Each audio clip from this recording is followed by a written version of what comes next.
If you want to move from advocacy to public responsibility, Americans are going to need to hear a clear and trustworthy recantation of what you have said on vaccinations, including a promise from you never to say vaccines aren't medically safe when they in fact are. Frankly, you frighten people.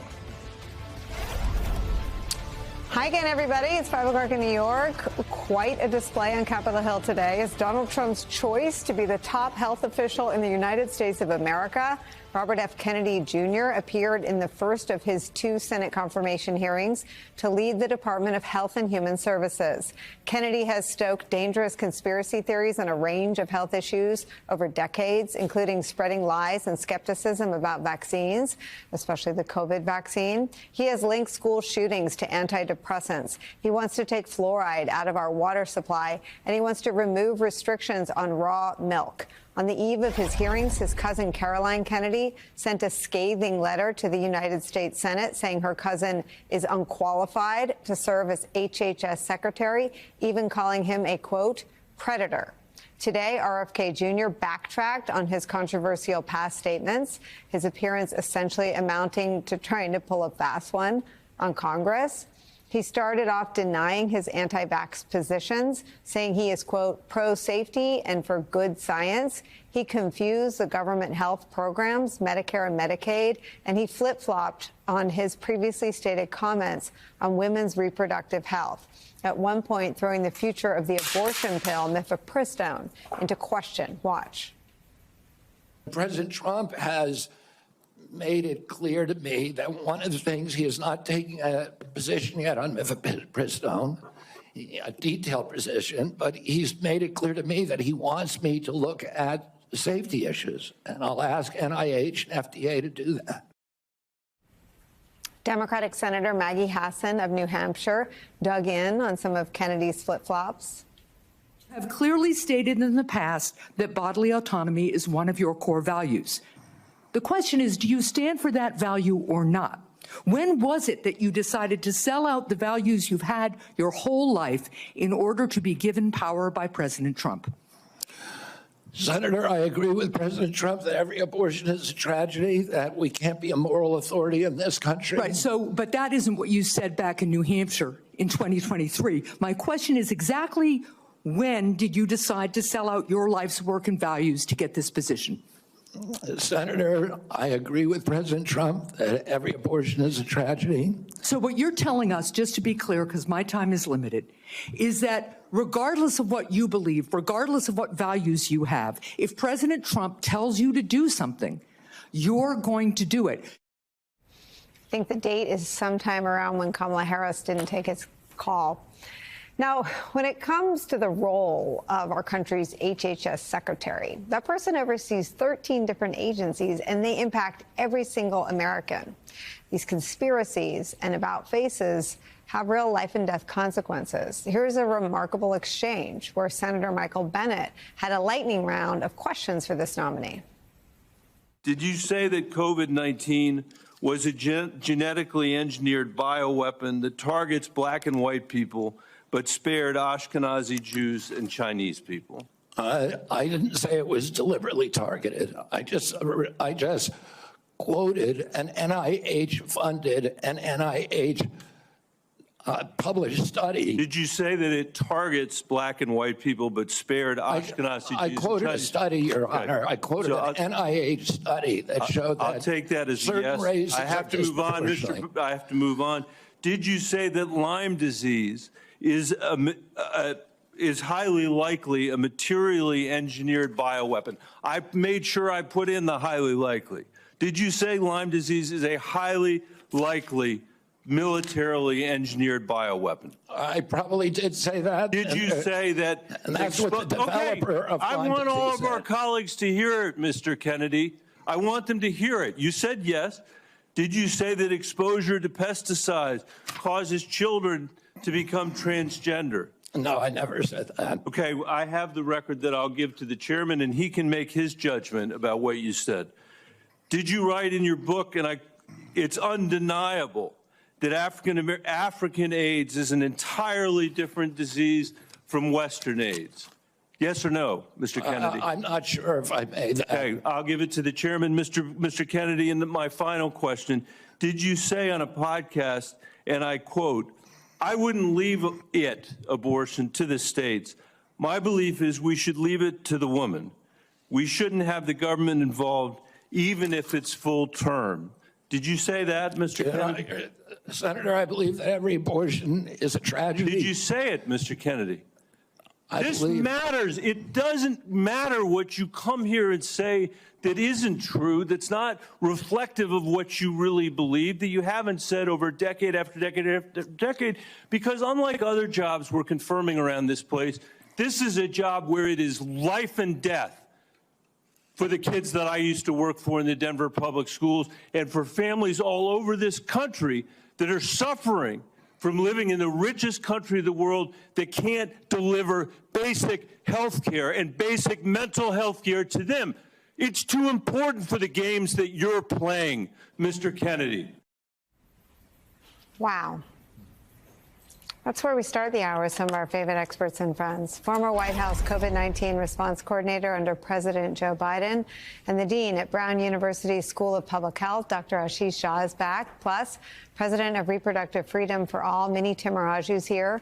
Also joining us, MSNBC political analyst Tim Miller, former RNC spokesman, now host of the Bulwark podcast. And lucky for us, Basil Smikle is still here. There are a lot of things that we just hold up a mirror to and say, ta-da, Trump won, and here's what's happening. But, Tim Miller, I just need you to rewind the tape. How the F did we get here? Well, if you rewind the tape back too far, then you wouldn't be able to find any senators who would vote to confirm this person. Like, this, to me, just shows what the farce of today is, right? That RFK Jr., and maybe some hold these positions, but are not any Republican senators. Did support abortion up till the moment of birth. Was a trial lawyer that sued companies on behalf of environmentalists. Was a far left kook that pushed vaccine conspiracies. I think most of those vaccine conspiracies that were far left kooks have now joined the far right kooks, and they're kind of aligned in a kook alliance against the rest of us. But this was the type of person that if he'd walked into a Republican conference meeting like 4th of July last year, they would have been like, "Get out of here. You're not welcome here. You're crazy." So, the Democrats were asking him serious questions that he couldn't answer. And the Republicans can't even really defend him. And so we have now a person that is unqualified. I mean, just you played those clips. I had to suffer through half of it today. During the hearing today, Marsha Blackburn, not exactly the sharpest knife in the Senate, had to correct him because he didn't know what agency Dr. Oz was supposed to lead. That's a real sentence. Dr. Oz is leading a different agency, and RFK couldn't remember which one it was, but that's going to be under him. He guessed that 30 million children were on Medicaid when Senator Lujan asked him how many children are on Medicaid. Does he know how many people are in the country? Like 3 million kids are born a year. He said that heroin was easier to get off of than antidepressants. Today, that wasn't like in an old podcast from 2021. Today, he said that during his testimony. We're kind of coming on the downslope of an opioid crisis that all you had to do is watch one documentary about to know the ravages of heroin and how hard it is to get off of heroin. So, and it's a preposterous nomination. His resume is zero. And the only reason that he's here is that he endorsed Donald Trump. Donald Trump gave him the job, and all the Republican senators are scared of Donald Trump. So I guess that's the simple answer to your question. Yeah, it's just really important context. We're not here covering this story of this person whose own cousin calls him a, quote, predator. Actually, let me just show you what Caroline Kennedy said about his hypocrisy on vaccines. Here's what he did to his own kids. Bobby preys on the desperation of parents of sick children, vaccinating his own kids while building a following hypocritically discouraging other parents from vaccinating theirs. That accusation that a human being, quote, preys on the desperation of parents of sick children, vaccinating his own kids while building a following by hypocritically discouraging other parents from vaccinating theirs, in any normal time for any job, is disqualifying. And I guess maybe it's the RFK hearing that is so farcical that I just wonder if the Republicans really dig down. Do you think any of them are saying, ooh, am I really going to do this one, Tim? You wonder. And the other just contrast on the kids, to me, the worst of all the RFK stories, is he said himself that when he goes on hikes and he sees mothers with small children, he confronts them and tells them not to vaccinate their children. Like, that is the behavior of a madman, an insane person. Will any Republicans do the right thing? I don't know. Look, there were 3 Republicans voted against Pete Hegseth. You need 4. So let's just say those 3 do again. I don't think it's any guarantee, but let's just say you need 1 more. I'm here in Louisiana. Bill Cassidy is a doctor.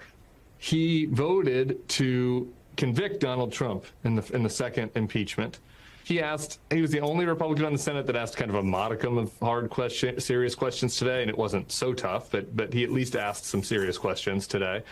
And in Louisiana, we have this jungle primary system where all the parties run together. So, ostensibly, who knows? Maybe his political career is not quite as beholden to the far right as somebody in a closed primary state.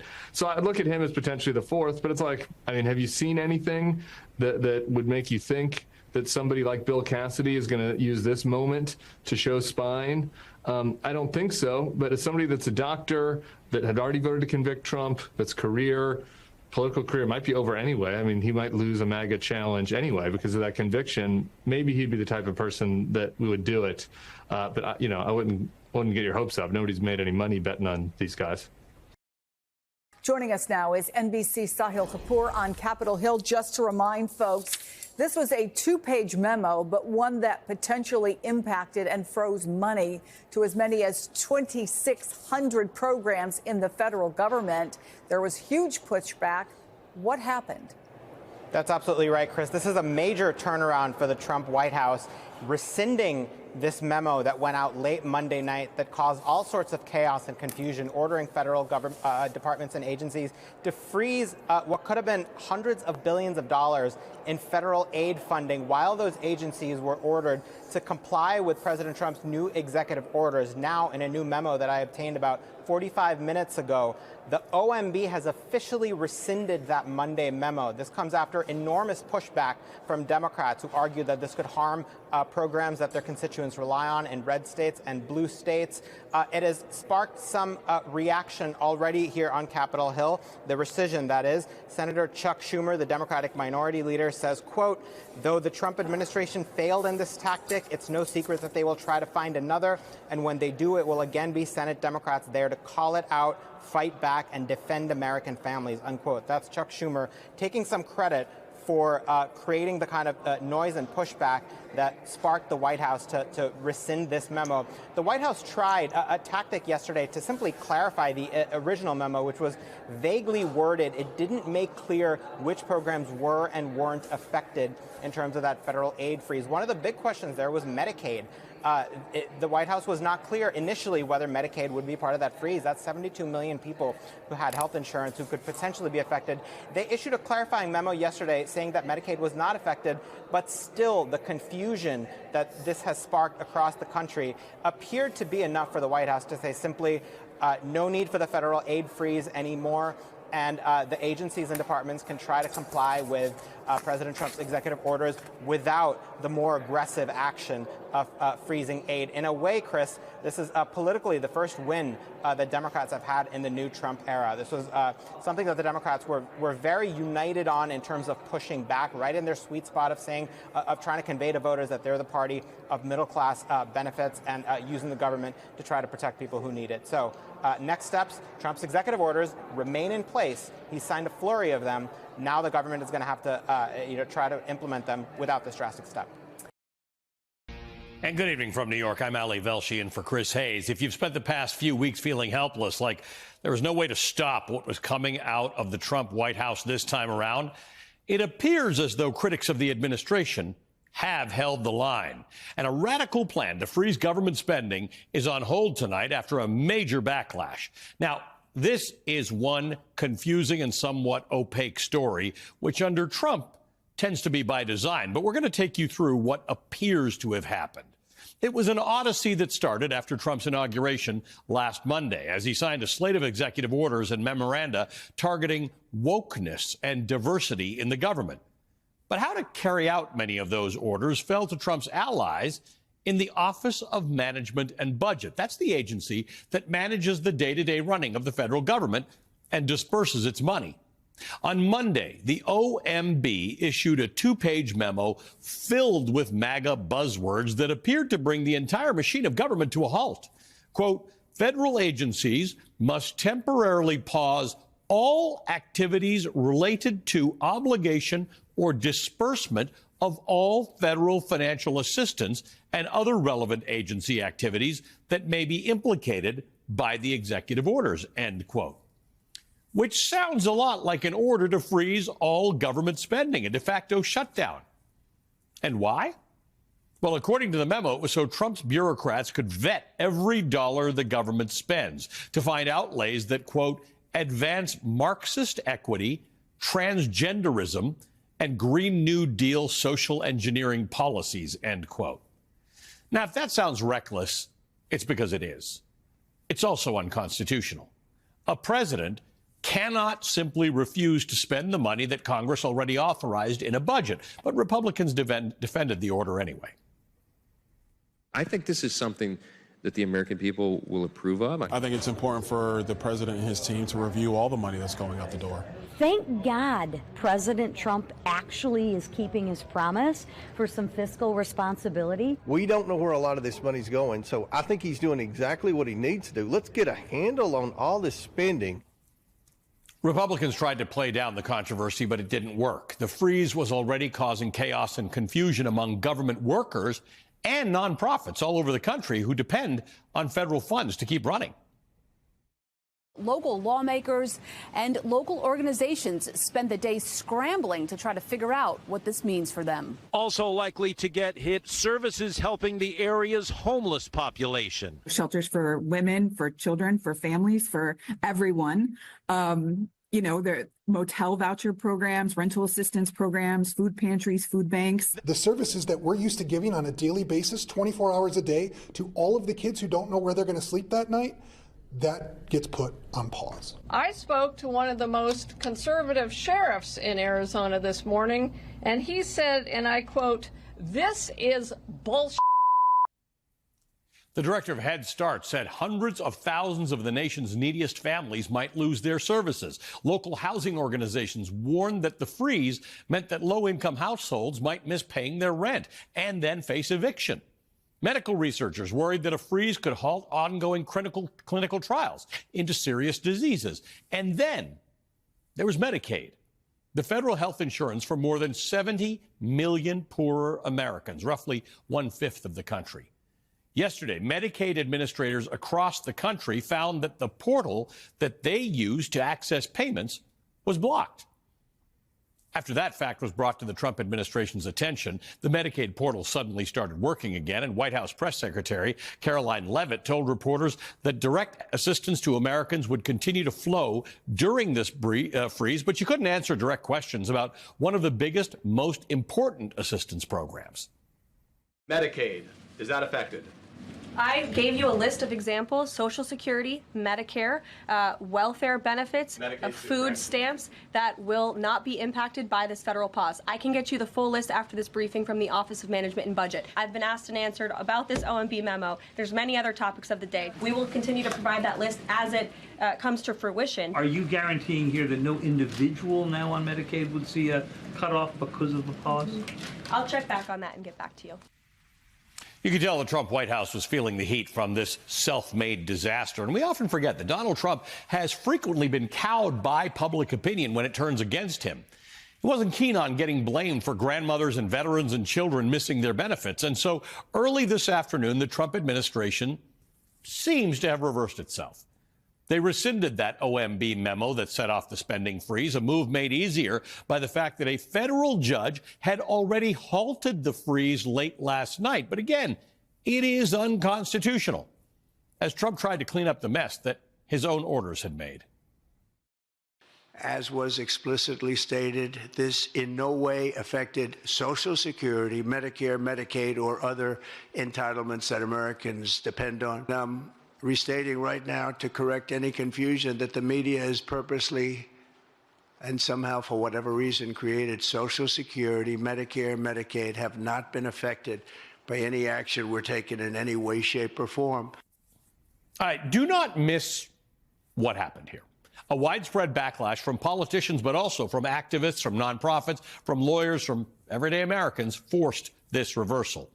For their part, the White House says this only applies to that OMB memo. Trump's executive orders on federal funding, quote, remain in full force and effect, they say. They will try again, but now we know that this administration can be resisted.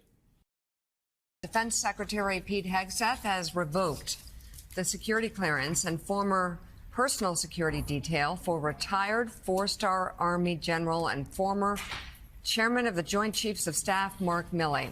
Hegseth also directed the new acting inspector general to see if enough evidence exists to strip Milley of a star based on his actions to allegedly, quote, undermine the chain of command during Trump's first term. Before leaving office, former President Biden granted Milley a pardon, citing the power to guard against potential revenge by the next Trump administration.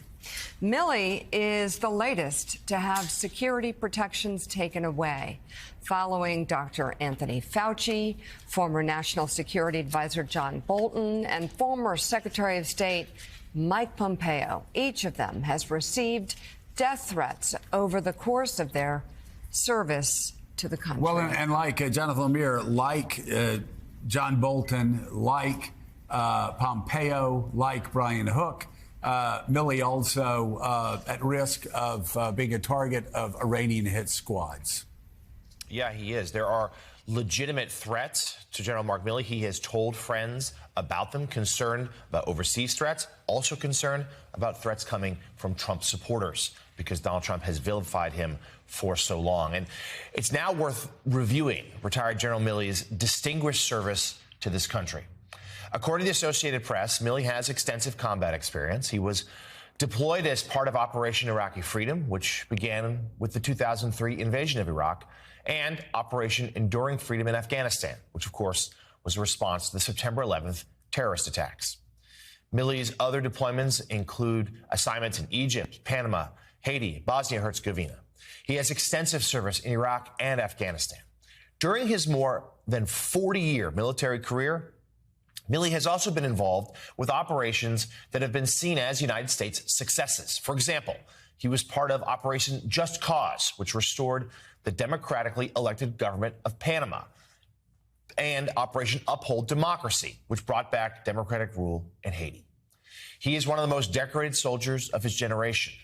According to the website of the Association of the United States Army, Milley's awards and decorations include the Defense Distinguished Service Medal, Army Distinguished Service Medal with 2 bronze oak leaf clusters, Defense Superior Service Medal with 2 bronze oak leaf clusters, Legion of Merit with 2 bronze oak leaf clusters, Bronze Star Medal with 3 bronze oak leaf clusters, Meritorious Service Medal with a silver oak leaf cluster, Army Commendation Medal with 4 bronze oak leaf clusters, Army Achievement Medal with 1 bronze oak leaf cluster, National Defense Service Medal with 1 bronze service star, Armed Forces Expeditionary Medal with 2 bronze service stars, Afghanistan Campaign Medal with 2 bronze service stars, Iraq Campaign Medal with 2 bronze service stars, Global War on Terrorism Service Medal, and the Korea Defense Service Medal. Joe and Mika,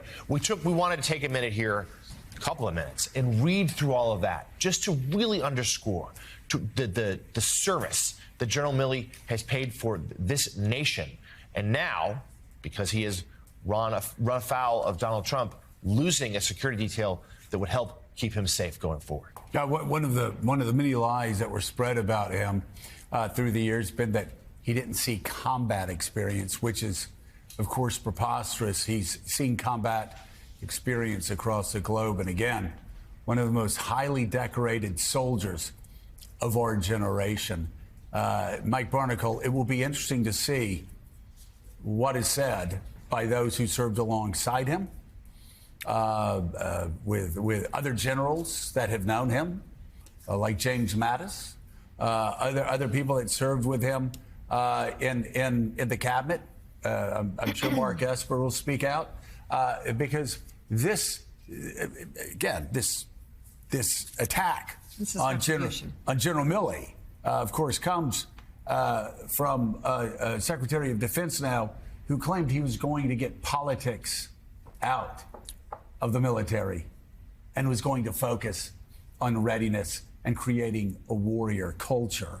And so to say this was a depressing move, but also entirely predictable, is what a lot of people in the military, retired and active, are saying right now.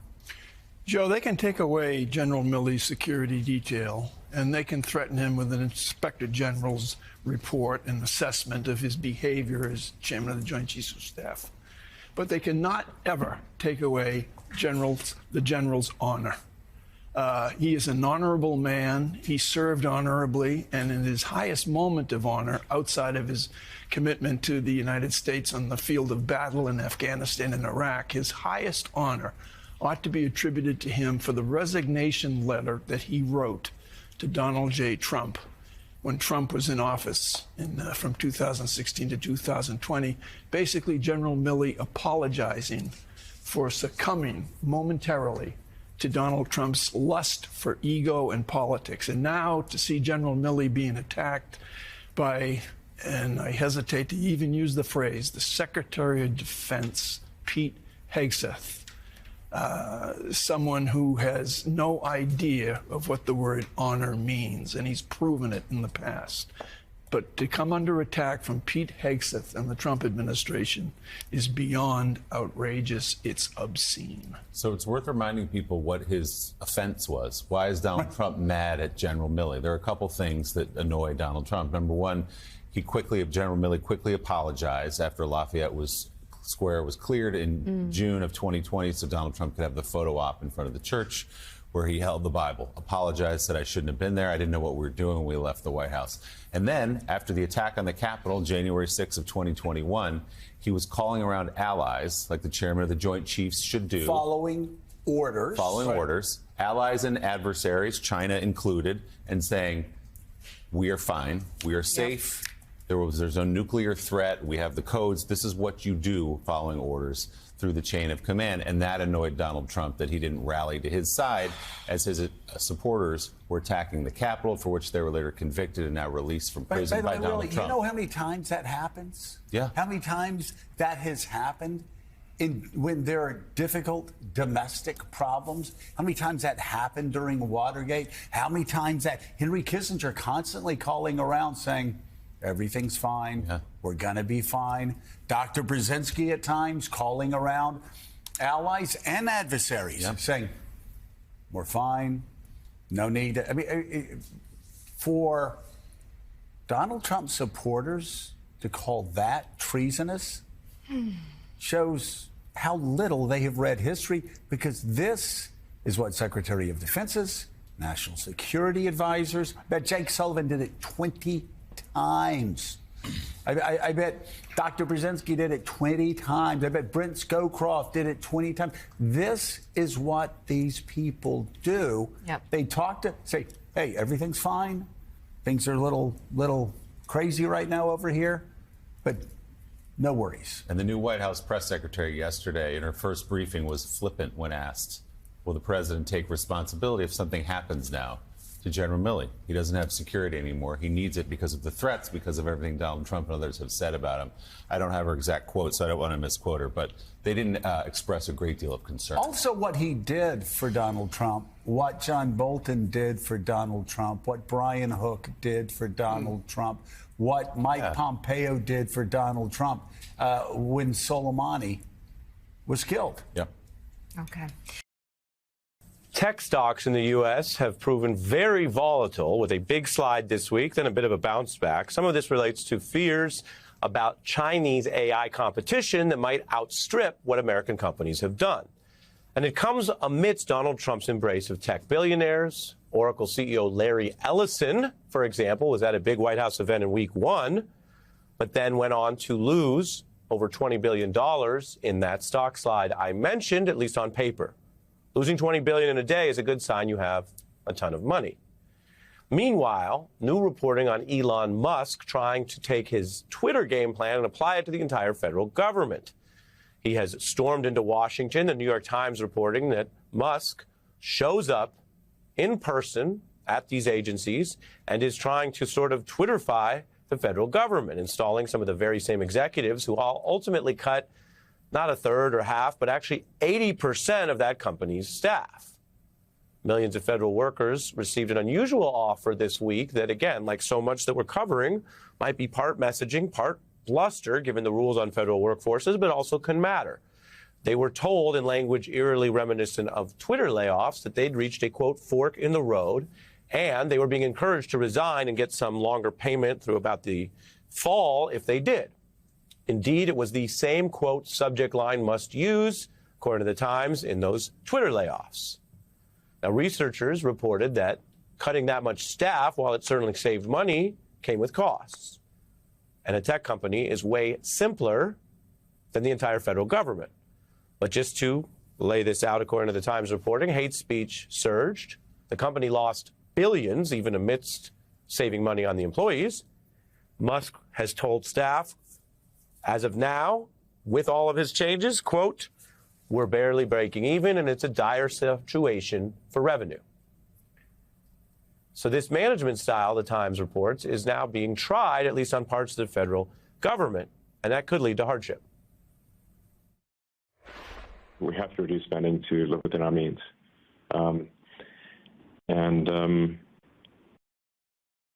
That necessarily involves some temporary hardship, but it will ensure long-term prosperity. Now, a lot of business leaders mean it when they say that the government should run more like a business. And in individual examples, sometimes that makes sense. People say that the line at the DMV or the difficulty with government websites makes them think it ought to be more like Amazon or Tesla. But again, if you just think about it, those are consumer-facing products. They don't have a commitment to serve everyone. They certainly don't have a legal view that everyone has equal rights. And when you come to the Pentagon or Social Security, they don't have any commitment to be there for you in 10 years or 50. Meanwhile, a Project 2025 Trump ally is talking about inflicting, quote, trauma on public servants.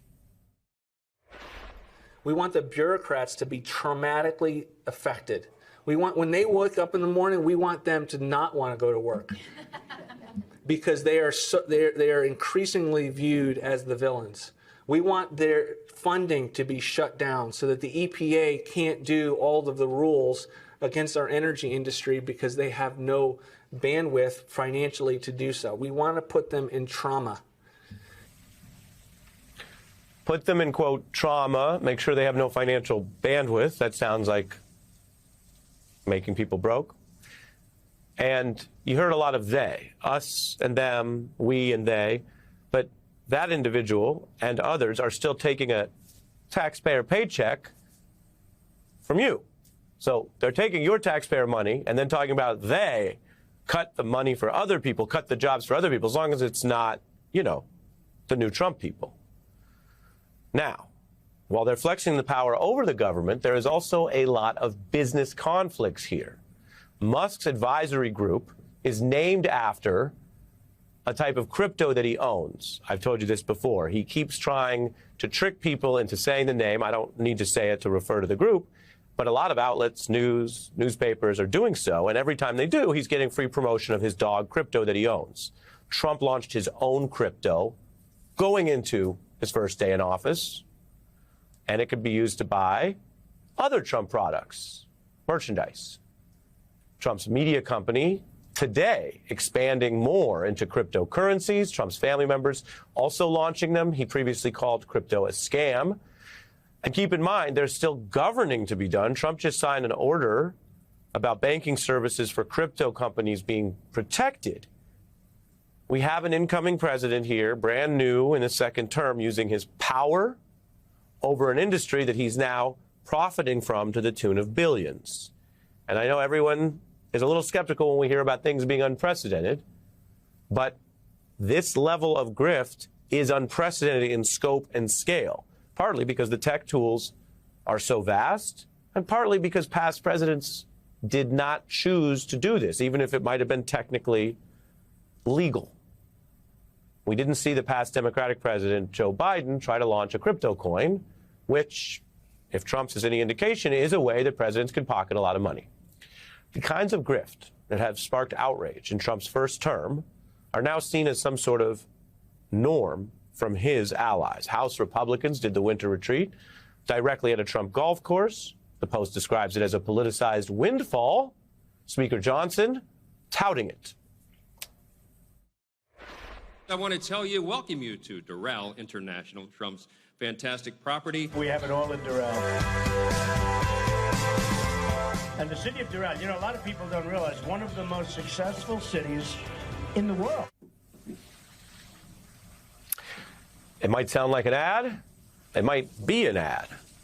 And this speaks to something that is a big part of what happens if a government, whether you call it a out-of-touch government or a more oligarchic government or a government for the few, whatever you want to call it, if a government becomes disconnected from accountability measures, which protect everyone, you, the taxpayer, and any kind of sort of democracy, whether that's rules, norms, or just a general view of the people at the top that this time serving in public service is not supposed to be for private gain. When those things fall apart, we know what happens. We have many examples.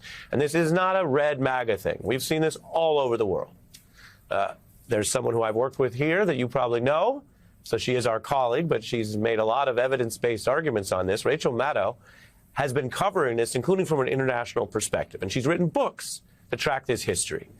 And before the meme coin, and before some of the details I just reported for you, right after Trump's victory, she wrote, this happened to be in the New Yorker magazine, she's talked about it in her coverage on her show as well, quote, "Watch your wallet.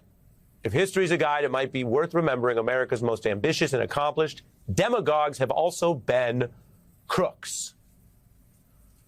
Does seeing the facts and learning from history help? There's a lot of signs that it actually does at times like this. Joining me now is former Kansas Governor Kathleen Sebelius, who served as Secretary of Health and Human Services in the Obama administration. You could almost see Secretary Sebelius, Tom Tillis's face start to harden as he continued to reel off conspiracy theory after conspiracy theory. We showed one of them, but then he named a bunch, and then Tom Tillis just interrupted and said, okay, I think we're done here. We're just going to move on. What did you make of these hearings today, if you had a chance to see much of it? Well, I think what RFK Jr. demonstrated today, which he has demonstrated over and over and over again, is that he has very strong opinions about a lot of things he knows very little about. That doesn't stop him from announcing opinions as fact. It doesn't stop him from making recommendations that are widely disputed by scientific evidence, and that makes him very, very dangerous in the position as the major health minister of the United States. Yeah, he didn't seem to actually understand the job. There were points at which it wasn't clear that he understood actually what his job would be. But let me just go through a few of the senator's questions and get your response. Here's Senator Bernie Sanders of Vermont questioning him as to whether he believes health care is a human right. Do you agree with me that the United States should join every other major country on earth and guarantee health care to all people as a human right? Yes? No? Senator, I can't give you a yes or no answer to that question. Health care a human right? Is health care a human right? In the way that free speech is a human right, yeah. I would say it's different. In other words, no. He also was not able to respond fully to Senator Sanders grilling him about the organization that he created called Children's Health Defense. He created the organization, a nonprofit that launched lawsuits against the federal government over vaccines and which sells these onesies. They're going to put them up on the screen that tout babies bragging in their baby onesies about not being vaccinated. What do you make of the fact that we would have a Health and Human Services Secretary who does not believe that health care is a human right, but seems to still believe in at least some anti-vaccine ideas? Well, first of all, again, RFK Jr. has made his fame and his fortune on being a vaccine denier, a vaccine opponent, saying clearly, not once, not twice, but over and over and over again, there is no safe and effective vaccine. I am appalled by a number of the people nominated by President Trump that they come before the committee, they immediately contradict statements or accusations or experiences that they have on the record. But Bobby Kennedy clearly does not believe there's a safe and effective vaccine. And he still is, although he has withdrawn his name from this organization, the organization is suing vaccine makers. He still is making referral fees from those lawsuits. So he has not gotten very far away from the original point of view. I think he's not being very honest with the committee when he says, you know, yes, I've vaccinated my children. That's so his children can go to school. That doesn't stop him from going to state and local governments who make vaccine decisions about schools and daycares, that they should question the vaccines, that they should take a look at it. Joy, the data in the United States is not good. We have a growing group of adults who are questioning vaccines for their children and withholding vaccines from their children. If we get to a much lower number than we are right now, it really runs the risk of lots of kids, lots of unvaccinated people being subjected to diseases that have long been abolished in the United States. That makes everybody a whole lot less safe. So this is not just about individual parents making individual choices. It's about us as a society looking at potential new cases of polio, potential cases of whooping cough, disease, measles outbreaks that we haven't seen in a very long time, largely due to, I think, misinformation, disinformation promoted by his organization since 2016. Right, and because he is famous, because he comes from a very famous family, his father obviously being RFK Sr. and his father having been the brother of the late president, he carries a lot of weight. I mean, that came up in the conversations about Samoa, where it is believed that his fame and his influence influenced people not to take measles vaccines, and people died. He does not want to take responsibility for that. But you mentioned him profiting. Senator Elizabeth Warren brought this up. The idea that this advocacy he's done has not been something he subjected his own children to, but he has made a lot of money. Senator Warren tried to get to that. Take a listen. I want to know if you will commit right now that not only will you not go to work for drug companies, you won't go to work suing the drug companies and taking your rake out of that while you're a secretary and for 4 years after. It's just... I'll commit to not taking any fees from drug companies while I'm secretary. No.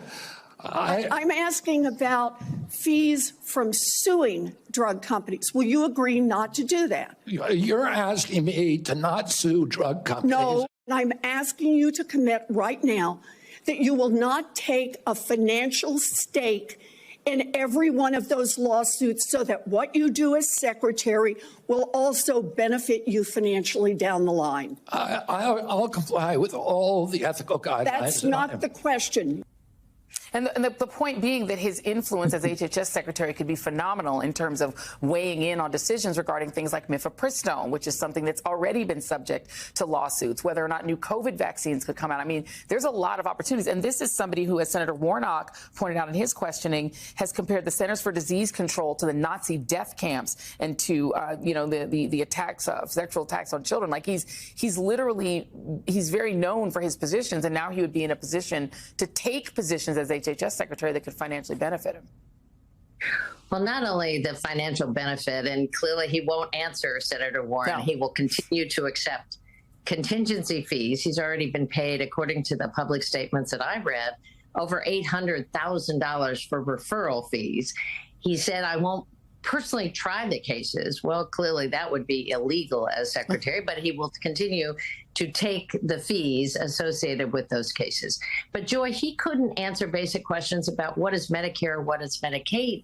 He clearly doesn't know what the Affordable Care Act is, because he said people don't like it because they like private insurance. The Affordable Care Act is entirely private insurance. It's people buying private insurance plans on the open market. So I'm also very concerned that he does not really understand the agency that he's been nominated to run. He talks about going after food supplements and issues around food, all of which I think is admirable, and some of which I certainly agree with.